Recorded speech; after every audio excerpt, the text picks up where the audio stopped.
Hi, and welcome back to another NERDVille episode. Not long ago, Banggood approached me and asked if I would be willing to review anything on their website. Promptly, I replied and said, please send me a MAVIC Pro with some extra batteries. To which they said, no, we'll send you something that looks like a MAVIC Pro with some extra batteries, and you can review that instead. To which I agreed, as long as it's an impartial review, I'm allowed to keep the product and modify it as I please. So join me on this episode to see where that leads us. Coming real, it's the next episode.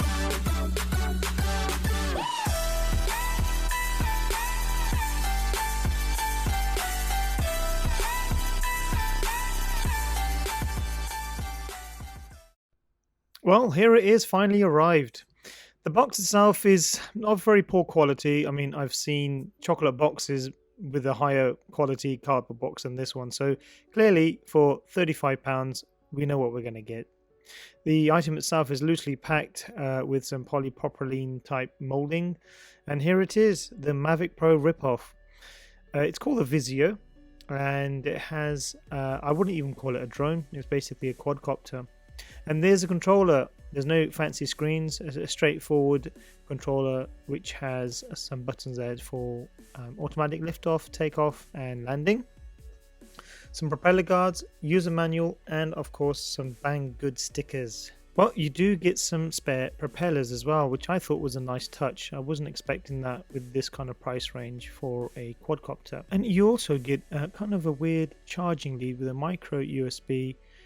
You also get a screwdriver to change out the propellers. The instructions are very well laid out. They are in good English, and they have lots of diagrams and pictures of how it works, as well as there's QR codes there at the top right to allow you to download the software, which, yes, this can run off your mobile phone, which is kind of exciting. Now, the controller itself, for £35 again, it's not going to be a high-end product. It's very plasticky. It takes normal batteries at the back, which I believe are AA's, and there's where your mobile phone hooks onto. So it is not a high-end product, but it does do the job. And now for the star of the show, the Vizio. Here we go. So let's unfold it. And you know what? It does look impressive, I have to say. Visually, it looks good. Again, it's very plasticky. You can tell the quality of this. It definitely is a £35 item. And let's put on the propeller guards. And they're actually quite straightforward. They got standard little clips. They've designed it within the MAVIC Pro. You take the blanks out and you clip them in one by one.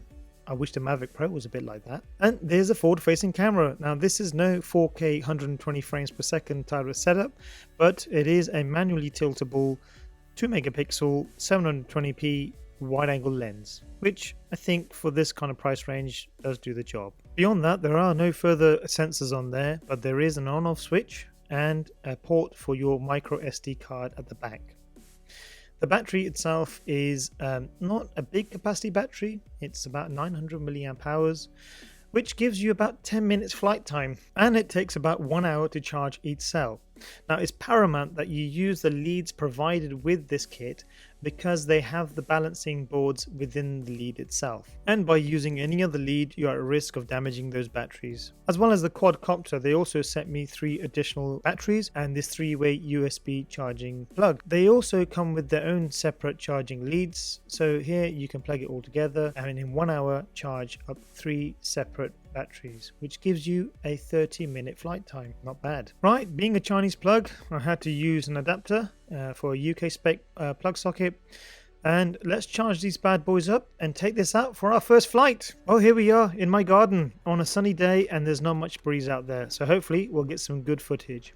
Connecting the controller to the quadcopter couldn't be any easier, and the only difficulty that we had was trying to trim, which means that trying to get the quadcopter to be balanced in the air. And obviously there's some gyroscopic settings in there that you need to balance, so trimming is very important. But as you can see, it actually flew quite well and is a great toy for a child of this age. Now, this won't fly like the MAVIC Pro. You don't let go of the controller. It doesn't have these additional sensors, so you do have to keep on top of trying to keep it balanced. Now what this can do that the Mavic Pro can't do is stunts, and I think that's what children love to see. The Mavic Pro, you have to understand, is a tool for photography, and children are not going to be interested in a photographic tool like that. But this, on the other hand, is purely for fun, and it definitely ticks all the boxes. And here my son was engaged pretty much the whole day just doing stunts. So I'll leave you with some stunt footage and some music, and then we'll come back and see how we can modify it. But gravity pulls you straight down, Earth from a bird's eye view. You should grow feathers and see this too. When you want to get off the darkest ground, but gravity pulls you straight down.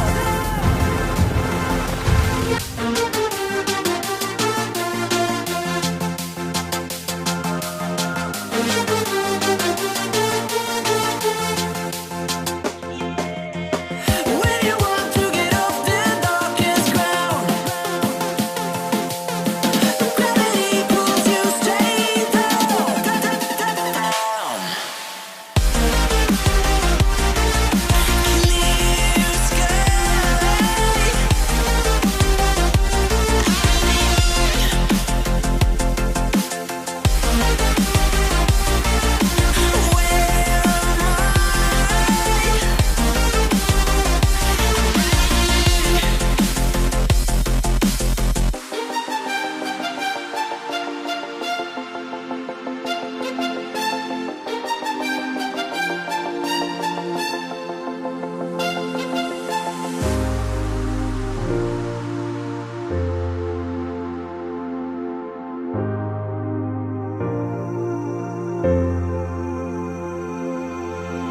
When you want to get off that darkest ground,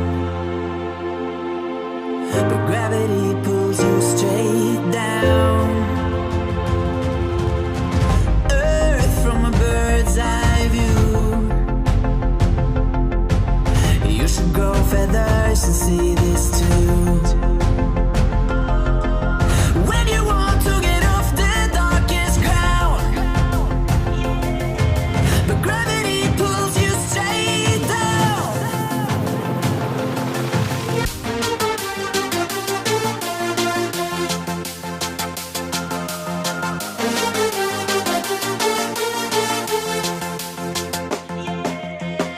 When you want to get off the darkest ground, but gravity pulls you straight down, down. Clear sky.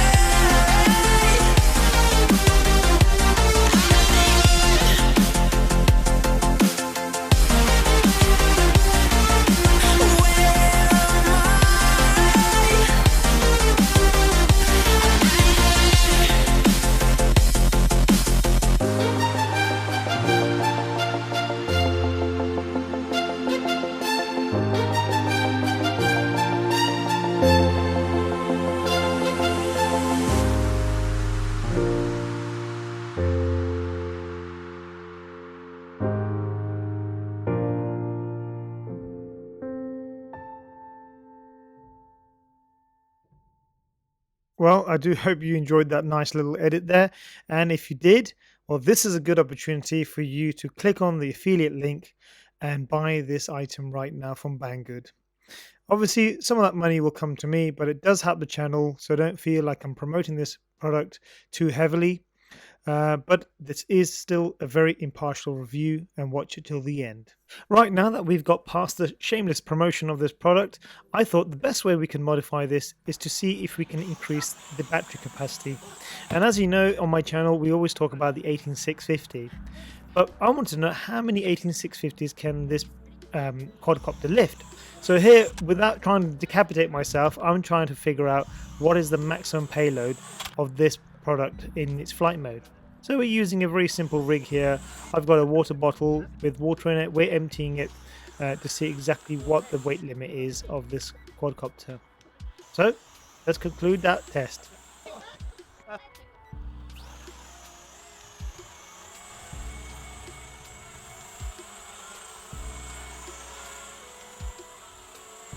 That's it, it's flying. Success.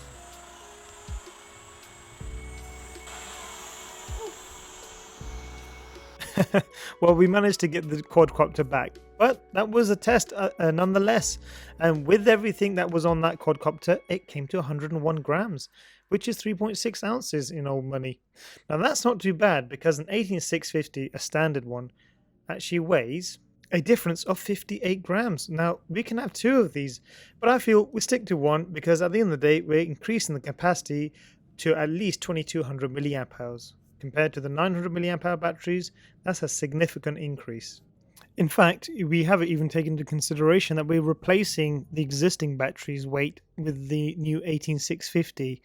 So the actual discrepancy between the replacement of the old battery and the new battery is in fact 30 grams, and that is actually well worth doing. Opening up the battery is so easy. 4 small screws come loose and it reveals the LiPo with its small controller board. The control board is nothing complicated. You've got the micro USB there to charge it and a interface socket to connect with the quadcopter.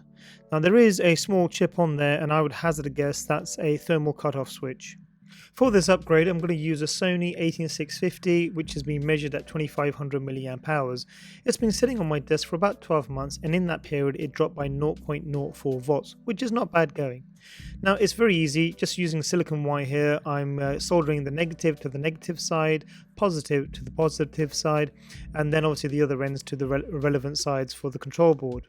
The whole thing then is wrapped in Kapton tape to prevent any short circuiting. And this gives me a nice tidy little package that I can then now design the case that will fit into the quadcopter. Firing up my CAD package, it now allows me to take physical measurements from the battery assembly that we just soldered together. And here it gives me a reference model to design the case around. Now I need to keep two things, probably three things in mind when designing this. The first thing is I want to keep the width of this new case exactly the same as the old battery, so that we don't have to modify the quadcopter much. The other thing is the actual interface connector that interfaces with the quadcopter that gives the power needs to be in the exact same orientation relative to its sides and bottom. And finally, I want to keep the whole design as lightweight as possible. So my intent here is I'm going to go with a 3 perimeter shell thickness, including the bottom as well. And it's going to be a two half split design so that I can assemble the battery in there and then glue a lid on top of it. Now let's see how this pans out. And here we go, the completed design. So here you can see the bottom part with the assembly of the battery and the lid on top. It's a nice lightweight design, really compact, and all we need to do now is print this bad boy.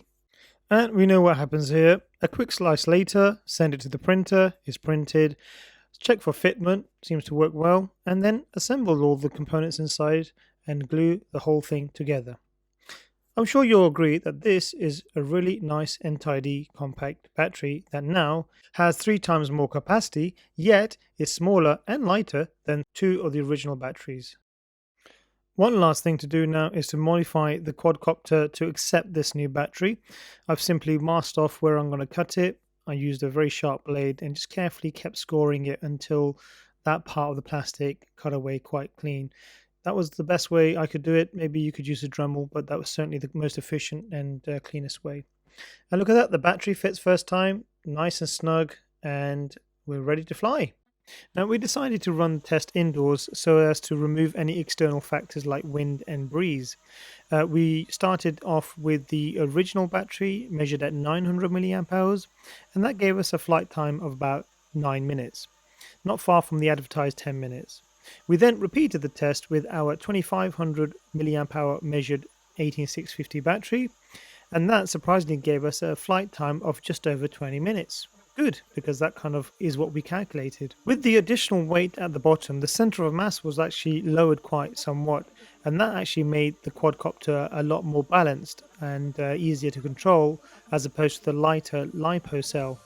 So that does bring me on to the negatives of this quadcopter. The first thing is I would encourage you to buy the additional 3 batteries because 9 minutes of flying with 1 hour charging will quickly make this a boring toy to play with. And that's exactly what it is. It's a toy for £35 for this kind of age group at 12 years and above. But if you decide to buy the extra batteries, I would seriously advise against using the USB 3-port charger, because ours actually blew up. Now, I don't know why that happened. My son just plugged it in one after the other. The third one, when he plugged it in, it basically made a very large bang. There was a bright flash, and clearly something inside there blew up. So I'd advise against using that particular part. Now, if you're looking to use this amazing camera for any type of video work, I would think again. We had some serious issues trying to get the SD card to read with the Quadcopter. We tried various SD cards, various types of formatting methods.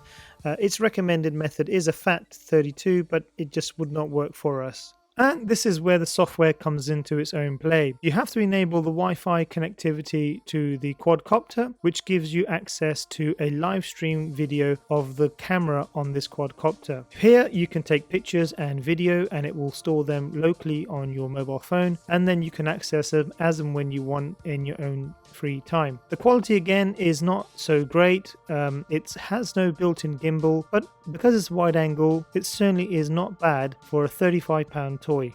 So the Vizio is made to look like the MAVIC Pro. Does it perform as well as the MAVIC Pro? Well, we've already tested that and we know it doesn't. How would it fare in a tug of war? Well, it's just for fun. We thought we'd set one up and see what would happen.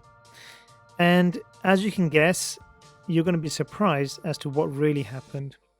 With all the clever gadgets and sensors that the MAVIC Pro has, I still managed to crash the damn thing with the Vizio dangling at one end. It was not a nice feeling to crash something that is worth so much money and damage it. And this is exactly how the Vizio can come into play. At £35, it doesn't matter how many times you crash it, and believe you and me, we crashed it a fair few times. It's always kept surviving. The MAVIC Pro, on the other hand, I do let my children fly it, but I always have to carry a pack of diapers with me in the event of a crash. So do your trousers a favour and get yourself a Vizio. You'll be the best dad in the world, and you'll save yourself from those embarrassing moments. Before you guys go, I just want to share an idea I had while making this episode.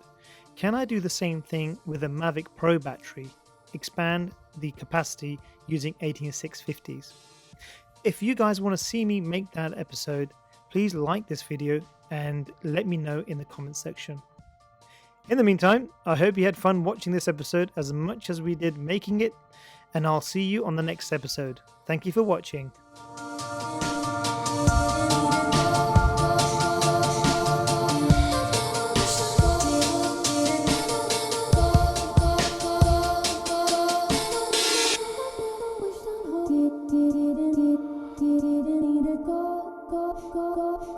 I've never wished on gold.